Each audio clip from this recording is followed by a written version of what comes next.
Good afternoon, Portland. Hi, my name is Brenda. I haven't been on here in a while, but today on Care Solutions, I wanted to talk about the 5 signs that your assisted living may not be the best option anymore. So again, my name is Brenda and I'm with Care Solutions and coming on here live at noon. Haven't been on here in a while because I was in Hawaii enjoying myself, getting some a much needed vacation. But let's get back to our topic. If you are joining me on the replay, would you please just type in replay? Also, will you share this with your friends, coworkers, community, and loved ones? I would so appreciate that, and so would they. Everybody needs this information, and I'm here to help. So again, today I want to talk about the 5 signs your assisted living is no longer a good fit. The reason why this is so important and a topic that's been on my heart lately is that in the last couple of months, I've had many individuals in assisted living and the loved ones are concerned, but they just really need someone to reaffirm their concerns. And then what also is happening, sometimes the assisted living is saying, hey, we really need you to look for a higher level of care and these are the reasons why. Or sadly, I've been seeing assisted livings holding on to individuals when they really need to be, to go to a higher level of care. And that is really saddening and frustrating to me and other professionals in the industry. So it's really important that you listen, like if you have a hospice company in with your loved one in the assisted living or home health. I'm referred a lot by home health or hospice companies, and when those professionals, their nurses and their social workers are saying you really need to look for a higher level of care, please trust them because they're an unbiased opinion. Hi, Julie. They're an unbiased opinion and they really need to be trusted. And then there's me. I'm an unbiased opinion, and when I come in and I will show you why I believe a higher level of care is appropriate and safe for your loved one, you got to trust me as well. Remember, I'm a local care advisor licensed by the state of Oregon, and I'm here as an unbiased opinion to keep you and your loved one safe. So again, 5 signs your assisted living is no longer safe for you. So let's get started. The first area that I look at for an individual, if I'm looking for them, if it's appropriate. Hi, Chris. So today, you guys, we're talking about 5 signs your assisted living is no longer the best fit for you or your loved one. So will you guys share this video? Also, not only share, but like, give me some hearts, give me some love. I really need it. Okay, so the first thing that I always consider when I'm looking at an individual, when I'm doing an intake on them, is are they safe and predictable? So what that means, safe and predictable behind closed doors. It's so super safe. They need to be at least 4 hours. The rule of thumb is 4 hours safe behind closed doors and predictable. What does it mean, predictable? Well, are they, will they know how to call for help? What does it look like in their daily routine if they're behind those closed doors? I just went recently in the last couple of months and looked at an individual and I asked her, how do you get help here? Do you know what the fire department's number is? She told me she did not know the fire department's number. So she didn't even know 911. She didn't know where the call light was. She did not know, she says no one even works here.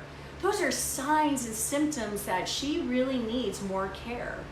And again, what I was emphasizing earlier, sometimes an assisted living will have a care conference and suggest it to you that you need to find a higher level of care, and other times, sadly, the assisted livings will say that they're fine. But these are tools and techniques that you can use with your loved one and ask them, like, hey mom, do you know where the call light is? Don't show her, just ask her.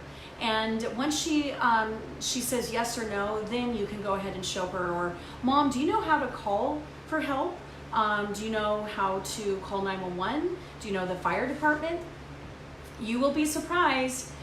Did you go to meals? Okay, I'm getting ahead of myself. I get a little passionate about what I do, so let me reel it in. So again, safe and predictable behind closed doors for at least 4 hours. Do they know how to use their equipment? Things like that. Meals. Are they going to meals? I've had clients say, no, I've not gone to breakfast or lunch, and in fact they did. Or sometimes They really didn't. And the assisted living does not have them care planned to provide care for that. Sometimes that can be an easy fix by care planning that in, and sometimes it's not appropriate, that won't even work. So meals, something to consider about assisted living. They cannot do mechanical soft, they cannot do any alterations to that diet. They cannot do like water restrictions if someone has a heart condition and they need to restrict their water. And I'm trying to make this video short, but I know I'm giving a lot of detail because yes, everybody that is on this video knows how crazy, well, I'm crazy, I'm passionate about what I do. So, hi Stephanie. So again, no, water restrictions, an assisted living cannot do that. They cannot feed if your loved one had a stroke or a reason why they need to be fed. An assisted living cannot do that, and that's a big sign that you need a higher level of care. They cannot do thickened liquids, mechanical soft, water restrictions, they cannot feed. If your loved one, again, does not know if they've gone to meals, these are signs that we need to move on and you need to call me. Wandering. If your loved one is not purposely going to activities or purposely going to an event or know exactly where they're going, that's considered wandering or elopement, or things to consider to find out if they are. I see people often, going on walks and what appears to be wandering, and that's not what they're doing. They actually are purposely going on a walk. If your loved one is not purposely going on a walk and know where they're going, that's, again, another reason why we should be looking at a higher level of care. I literally have individuals, clients right now in assisted living that have these signs and symptoms, and the assisted living is not, they're saying that they can care for their loved one. And I know Stephanie and Julie, that is not the case, and they should not be there. So again, wandering, confused, disoriented, their slums or their cognition scores are low. We should look for a higher level of care to support them. If they don't understand their safety risks, like for instance, they think they can walk without their walker when you know that they've been diagnosed that they need a walker. They, let's say they can walk with a walker, but they always need. Hi, Stephanie. Thank you. Thank you for telling me that. I appreciate that. As you know, I'm crazy passionate, and so much information. I don't mean to go over it, but that's a reason why you need to call me, and that's a reason why you need to share this video. So again, going back to they don't understand their safety. So if they use a walker, but they don't realize they need to ask for help because they're one person side contact guard assist, so they always have to have someone beside them, and they don't remember that. Another reason, remember, we go back up to the first point, safe and predictable behind closed doors. If they are not safe and predictable, and that would be under that category, they don't realize that they need assistance consistently. They need to be consistent, that they know that they need assistance at all times.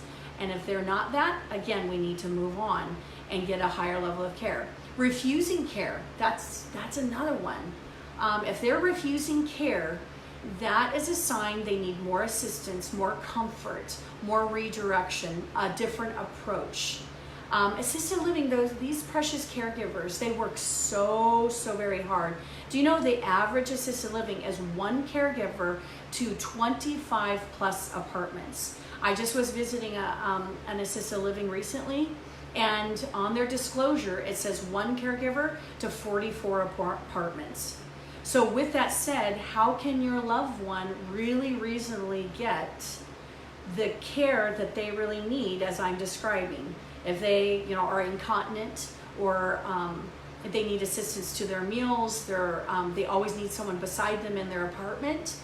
The average person goes, toileting at least 6 times a day. How will that look with your loved one if they need a caregiver always beside them? Is an assisted living really the most appropriate place? I don't believe so. Let's go on. We talked about refusing care. Stays in bed. Not really engaging in the activities, stays in bed. That's where, perhaps they have dementia, and the community is becoming very overwhelmed, very overwhelming to them. And so they start reclusing, or, staying in bed. And that means then I had someone once never went to her meals and started losing gross amounts of weight and went on hospice. Because again, assisted living is not able to make sure all those meals are done. So, and that's not in every situation. These are not absolutes. Every situation is different, and it doesn't mean that we need to run away. It just means that we should really look at it and consider what is the best for your loved one. So again, safe and predictable, making sure that they are getting their meals. Let's talk about meds. If your loved one does not know that they've had medication, it doesn't necessarily mean that they need to know all of their medications, but again, assisted living, your loved one should be able to, the goal also is that they need to be fully independent with where they're directing care to come to them. If they're not able to direct care to come to them, again, they should not be in assisted living. They need to be able to tell you if they're safe or not. And if they're not able to do that, there are options that have a higher care ratio to client. You know, RCFs have one caregiver to up to 10 clients. As you can see, one caregiver to 10 clients can do more of an adequate job than one caregiver to 44 apartments. So, and remember, 44 apartments can be on 3 floors. That one caregiver has to travel up and down, and wait times are longer. That's not always good for your loved one. And again, every situation is different. So, stays in bed, refusing care, doesn't understand their safety, with also is wandering or eloping or exit seeking, meals and meds, and those are the 5. There's so many more things that I look at to make sure that your loved one is safe, that I educate you on. Pardon me, again, my name is Brenda, and I'm with Care Solutions. I'm a licensed long-term care specialist or a care advisor right here in Portland, Oregon. I invite you to call me. My intakes or assessments are free. My services are free. How I get paid is by the place that you choose that I show you. I walk through the process with you from start to finish. I refuse to give any referrals unless I honor your loved one by meeting them in person. And so I'm here to help. Again, I go through every stage of the placement process and even afterwards. I just had a client call me that they placed 6 months ago, and mom has dementia and she is having some behaviors, and I'm helping educate them and walk through that process with them again. And again, my services are free. I look forward to hearing from you. I'm really, really passionate about what I do. I want to serve you and your family. I know this is very overwhelming, so call me today. I'm here. I'm here to help you through this and comfort you, and I would love to be your partner through this process. So call me today. You can instant message me, you can text me, you can call me, you can go to my website and leave an email. There's many ways and options to get a hold of me. Also, look at my Google reviews. I'm the highest care advisor in Oregon and Washington, and I look forward to helping you and your family. I hope that you found this video very helpful. Please like and share and pass that along. Make sure that our neighbors know I'm here to help. Remember, my services, hi Rhonda, my services are free. And every care advisor, pardon me, I always say this, if I ever left this industry, I would directly say everyone needs a local care advisor. Local is important. Someone who knows the landscape of all of these places, know the rumors, know the complaints, the history. You need a local care advisor. So again, my name is Brenda with Care Solutions. Call me today. I'd love to partner with you and help you through this process. Thank you for joining me, you guys. You're so kind. Again, thank you for liking, sharing, and engage with me. I'd love to help you and your loved one. Have a great day. It's the weekend. Isn't this great? And join me next Friday. I'm working through either 10:30 or noon, trying to figure out what's the best time to go live. And I'm going to be having guest speakers like I have before. I'm back. I'm alive. I'm refreshed. I'm ready to go. I'm here to advocate for Portland and our seniors, and I love what I do. Bless you. Have a great weekend. Bye, you guys.